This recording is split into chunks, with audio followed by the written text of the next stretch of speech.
Oh dear. I left my camera a bit too close to the fire. It's melted the side of it. And now the screen doesn't... Well, it already didn't work very well. Next year I'm going to get a new camera.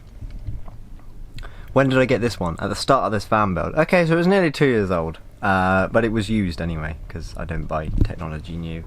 Phones, laptops, cameras, all used. No need for new stuff, there's enough of it already around. Right, I'm at Stonehenge, and welcome back to another video, should I say. SSD is broken, but I think the stuff inside it is okay. It's just the port is causing a short, I think, because my laptop's going, USB accessory using too much power. So I think it's shorted out because I've taken it all apart, taken the SSD bit out, because it is actually removable in here, I didn't realise, which is good. And when you remove it and you plug in just the circuit board without the SSD, it still does it. So I think the SSD itself inside here is okay, but the circuit board connecting it to the USB-C port is ruined. So I'm trying not to buy a brand new one of these as well.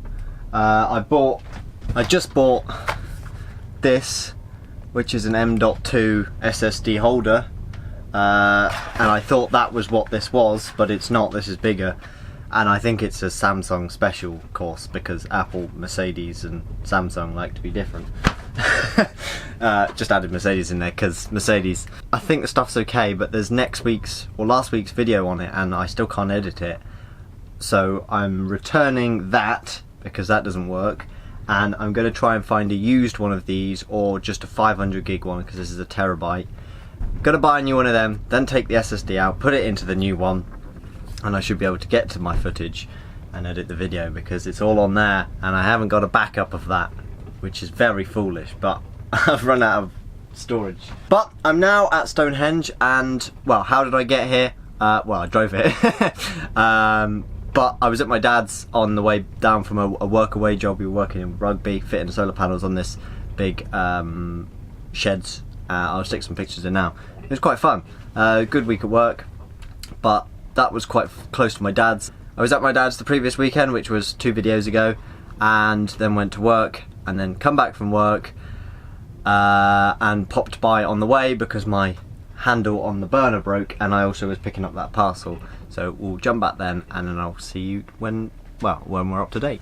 So this is me in the shed at my dad's, putting the nut in the vise ready to weld the old welding handle back on, because that's what I used for my burner door handles, because they don't get hot at all. And if you want to know more about the burner, I did do a whole video, link is in the card and in the description, and yeah, you can go check that out, and that tells you everything about my burner, how I made it, and where it all came from, all the ideas.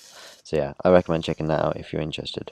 So there is the little gasless welding that, and that looks solid. I still got the slag on it. I still need to knock that off, or wire brush it off, find a wire brush. But yeah, that's whacked the settings up a bit to about halfway, and that's what it did.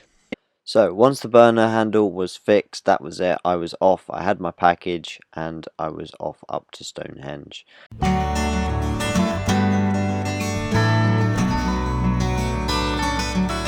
Now it's a pretty calm, simple drive, other than the fact that the maps took me off the A34 too early to cut across the country, going up and down hills at 20 miles an hour to get to the 303. That was a bit painful. Other than that, it was a great drive. This was just one of those days where Rose performed spectacularly on the flat roads, like in 5th gear, cruising at 50, foot not even flat to the floor, because trust me, a lot of the time, even at 50 on a flat road, it's flat to the floor. But no, she was just storming along, and even with 70 amps of charge going back into my leisure batteries, 800 watts was going back into my leisure batteries, and Rose was just storming along the main roads. What a beast. Literally feels like she came out of the factory yesterday.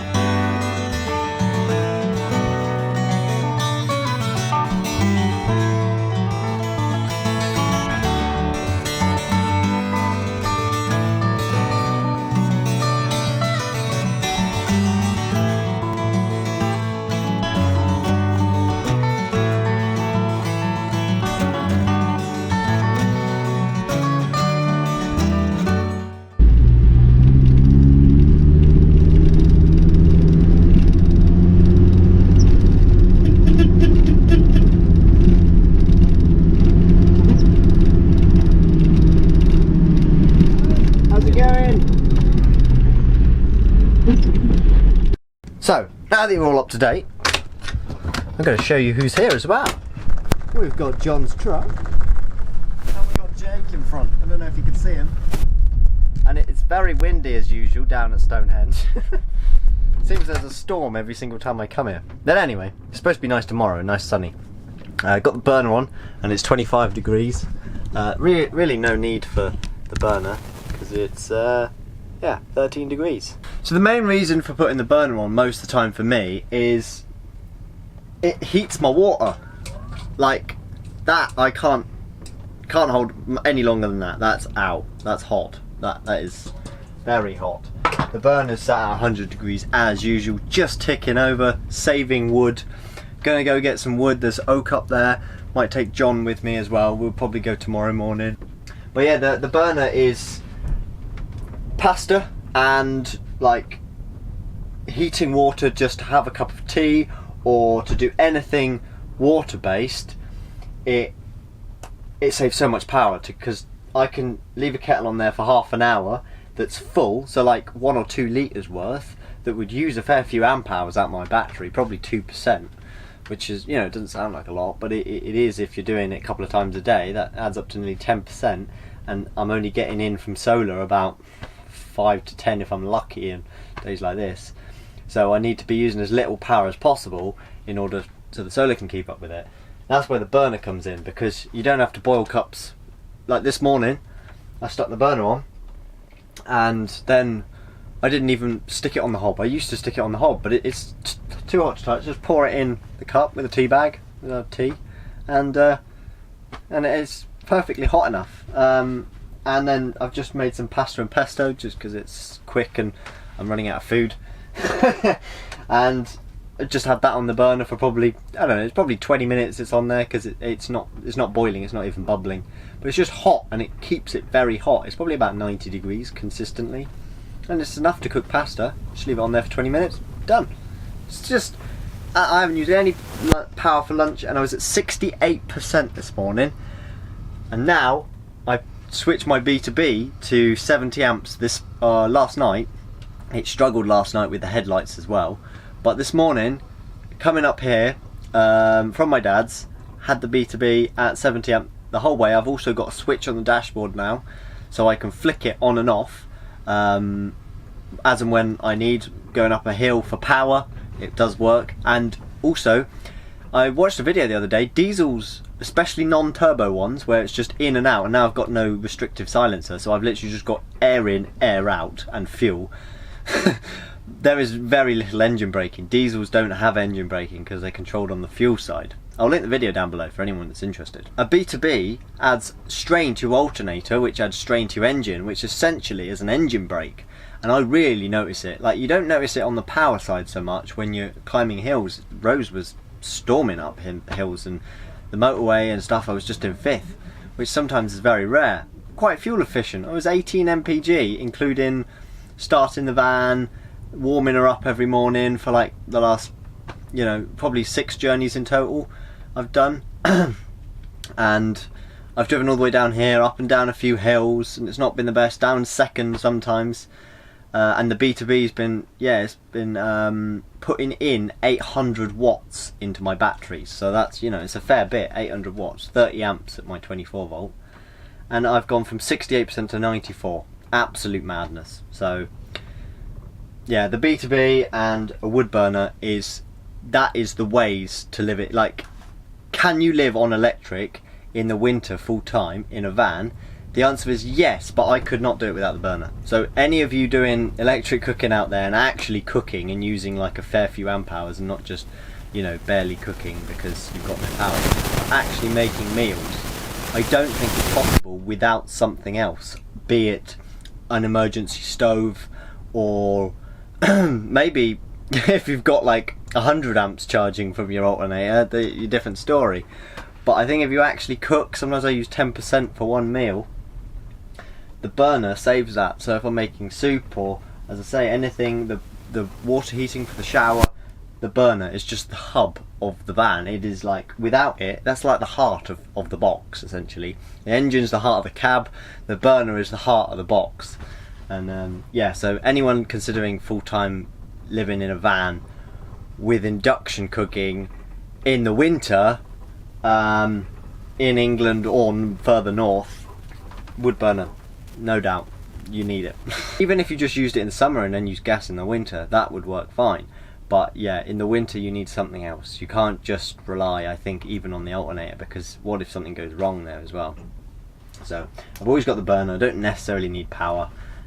So yeah, that's that. I just thought I'd get that out of the way, because I think a few people are, well, I think everyone just wants to go for it, and I think as good as it sounds, it's not that good. But my thinking is it's free, and anything that's cheap or free as possible it's a no-brainer. So it's free electric, and I don't really notice the difference on the fuel consumption, to be fair, on even with the B2B being on. But even if it is, it's it's a few quid here and there. It's nothing major. Hills do more damage, and well, I'm going to quite a hilly place this winter, so that'll be where most of the money's going. But I've hopefully budgeted for fuel. But anyway, I'm going to go out and see if these guys are doing anything interesting, because I can hear Sanders and stuff, and I know John's fitting some lights. So yeah, I'm going to go out and see what they're doing, and see you out there.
Numb on my feet.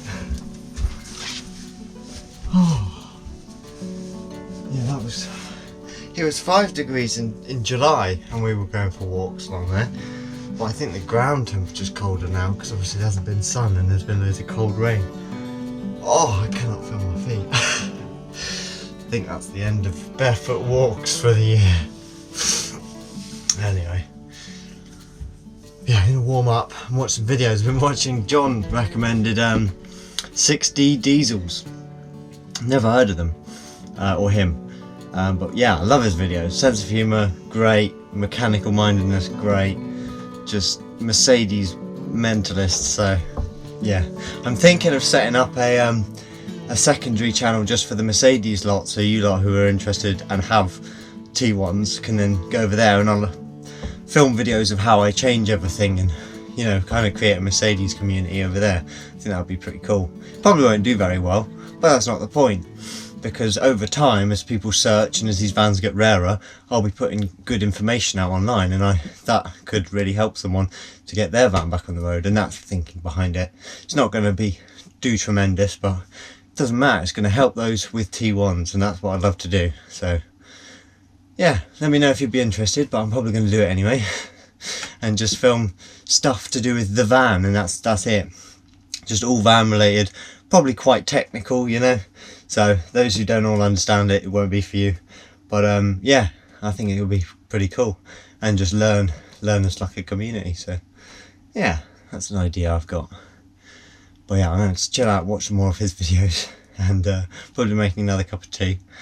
And I'll see you in a couple of hours when we do some shit.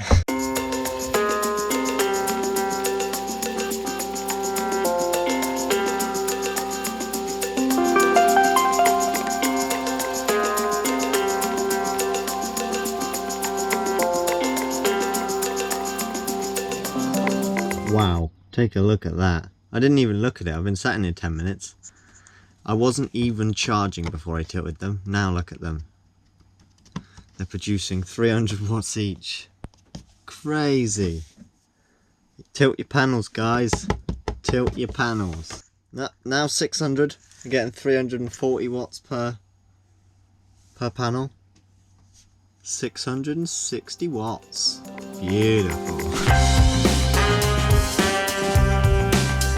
So after tilting my panels, I decided I should be productive, and I decided to make some Welsh cakes, seeing as there was a few friends around. Neil was coming to visit, the guy I bought the van off. If you didn't see the Equinox video, stick it in the card. Yeah, hello to Neil if you're watching. But yeah, here I'm making some Welsh cake. It's a recipe from the Hippie Bus on Instagram, and I just screenshotted it, so I'll stick that up now so you can see as well. But yes, wow, simple. Didn't even press record. Now the camera battery's dying. Just made some Welsh cakes. Don't worry. I haven't eaten all of them. I've only eaten 2. The rest is still cooking. So, yeah. Catch you guys in a bit. Jake's taking his roof decks off, deck boards off, and giving them to John, and John is fitting more lights. And I've got to fit a porthole surround there, and grease my kingpins and centre UJ and a few other bits. Anyway, shut up, bye!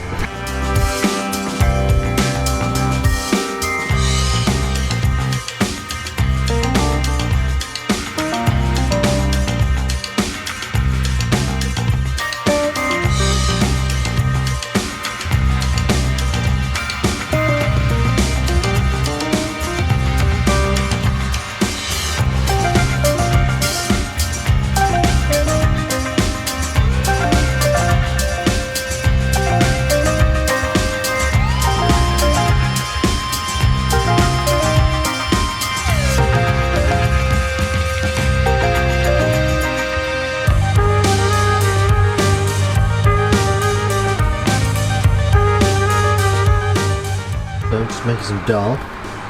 We got John fitting lots of lights in his van, and Jake's taking off his roof deck, I think I said, and my solar is absolutely blowing away. I'm getting like 800 watts in, and then I'm charging my laptop as well. Got 390 there and 412 there, so 800 watts. Laptop's charging, new power bank's charging, video up there. And rice is on the stove, and I'm about to make some dal as well. And yeah, yum yum yum.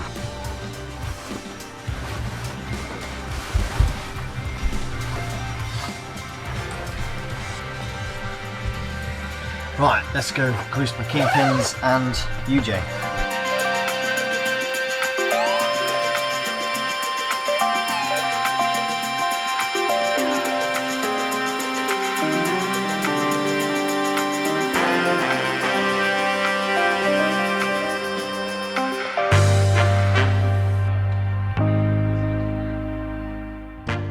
So, that's kingpins greased, although the camera decided to stop recording.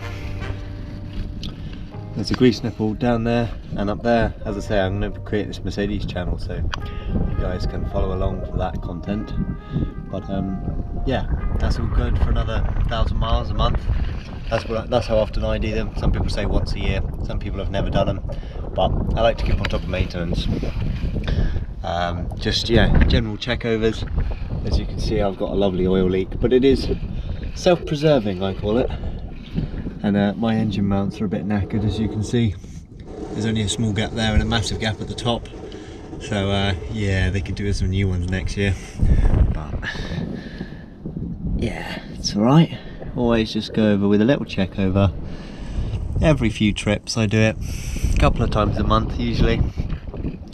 And yeah, just have a general look over and see what the underside's like, and that's when you can see things that might be about to go and cause a breakdown. And yeah, preventative maintenance is key, especially on old vans, because things do wear, but as long as you keep on top of them, you won't have a breakdown. So yeah, touch wood, so far it's been so good. Yeah, I do need some attention on the engine soon though, because it is quite oily. For now, she'll be alright, because she never loses any oil. So, yeah, I'm gonna do some other jobs now, but some cleaner jobs. I got a porthole surround to fit, so that's my next job. The reason I love my burner, no proof, because it's literally cold, but that is warm to the touch still. Probably means... So, next was onto the porthole, and I used the jigsaw to make my square bigger to fit this porthole surround that my mum had left over from her boat. And it's got like tiles on the inside. Quite nice, so thank you very much. And yeah, here's the windy Stonehenge. Good evening everyone. So, it is currently 7:15. I think they're all sitting in Jake's van, so I'm going to go over in a sec, but I've just come back from getting some wood. Avoiding all the treacherous cows, and I completely forgot to film it, but I did get this funny footage of the cows when I kind of collected them in one corner, because it seems they don't like it when you jump the fence, so you need to do that when you're far away from them. But once you're in the field they don't seem to really care, but they do give you some odd looks. Anyway, here's the clip.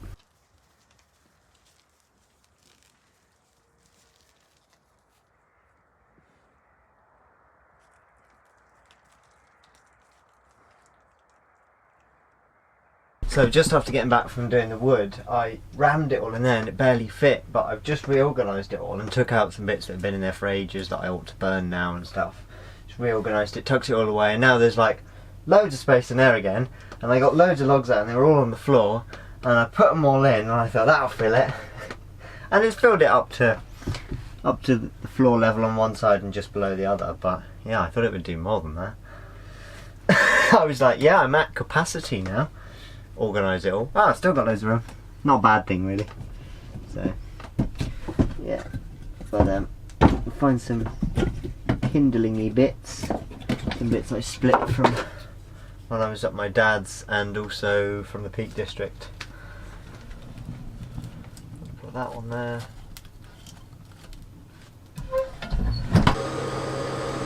Yeah, just put it in. Going quite nicely. Probably going to open these all the way now and shut them both. 1 and 2, and I can hear that just sucking in the air. I'm boiling the kettle because I'm impatient and I want a cup of tea now. And yeah, I'm going to head over to theirs after locking this down, otherwise it'll be a sauna in here. Kettle's boiling. Kettle doesn't have a whistle anymore. Quite annoying.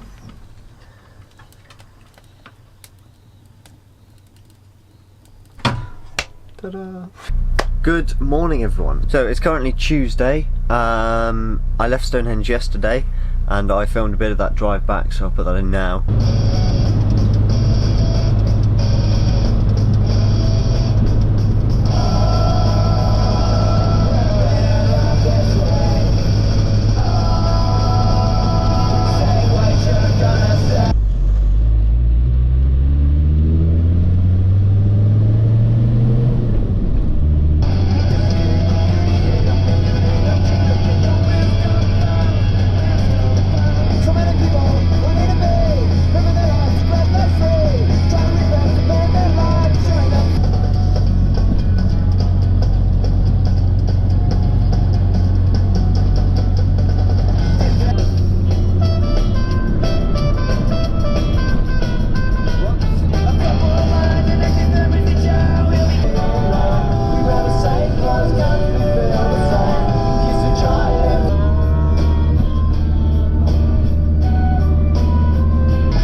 yeah, it was a nice drive back, some sunrise. It was a nice sunrise. So got a few jobs done because Jake and John were doing stuff as well, and it was good to see Neil. Yeah, so that was good fun, good weekend, but yeah, that's going to be it for this video because I'm just back at work. I meant to end this yesterday, but I completely forgot.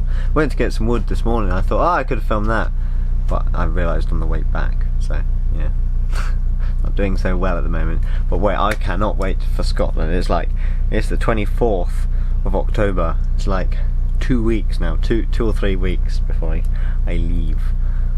So excited, can't wait. So yeah, that's what I'm just excited about and working towards, and yeah, just enjoying stuff. But yeah, that's gonna be it for this video. If you did like it, chuck a comment down below, let me know what you think, and I'll see you next week.